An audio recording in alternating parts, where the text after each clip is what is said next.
বিশিক্কি tamarind, তোমরা জাহান্নাম থেকে বাঁচো যে কোনো মূল্যে। বাঁচার মতো কোনো অবস্থাই তোমার কাছে নেই, পরিবেশ পরিস্থিতি নেই, আমল নেই, কিছু নেই বাঁচার মতো। নামাজ পড়ার ক্ষমতা নেই, রোজা রাখার ক্ষমতা নেই, হজ করার ক্ষমতা নেই, কিচ্ছু নেই, তুমি জাহান্নাম থেকে বাঁচবে।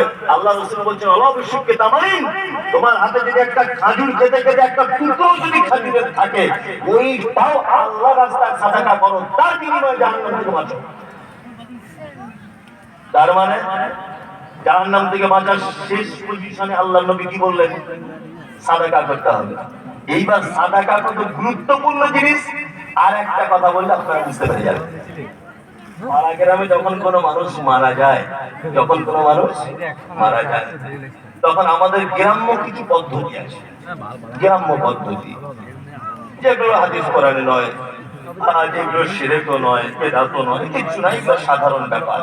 এটা হচ্ছে লোকটা বিছানায় শুয়ে আছে, তার বড় বেটা একটু চামচে করে পানি তার আব্বার গালে দেয়। তার বড় মেয়ে দূর থেকে এসেছে, সে বহরমপুরে বিয়ে হয়েছে, এসে তাড়াতাড়ি করে একটু বেদানা নিয়ে এসেছিল, বেদানার রসটা শেষবারের মতো আব্বার গালে দেয়। একটু করে না, ঠান্ডা পানি দেয়, উষ্ণ গরম পানি দেয়, তার যেটা প্রয়োজন মনে হয়, বেদানার রস দেয়, আঙ্গুরের রস দেয়। আচ্ছা বলুন তো, ওই লোকটা কি তখন বেদানা খাওয়ার জন্য পাগল হয়ে আছে? বেদানা জানাবেন বেদানা খাই, ঠান্ডা পানি ফ্রিজ থেকে বার করে দাও, আমি জীবনে কম খেতে পাবো না, এরকম ব্যাপার। কিন্তু আমাদের উদ্দেশ্য এরকমই। দুটো উদ্দেশ্য থাকে, এক, আমার আব্বার গলা শুকিয়ে যাচ্ছে না তো, দুই নম্বর, শেষ পানিটা অন্তত আমার আব্বা আমার হাতেরই পান করুন। এই দুটো উদ্দেশ্য থাকে। বলুন এবার আল্লাহ রাসূল একটা হাদিস, আল্লাহ রাসূল কি বলছেন?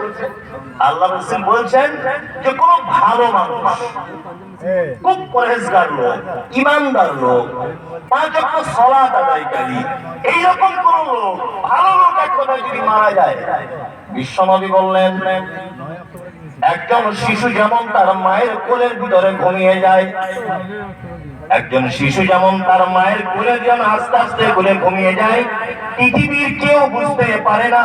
দয়ার নবী বলছেন একজন ভালো মানুষ যখন মৃত্যুবরণ করে, সে কথা বলতে বলতে, সে আত্মীয় স্বজনকে দেখতে দেখতে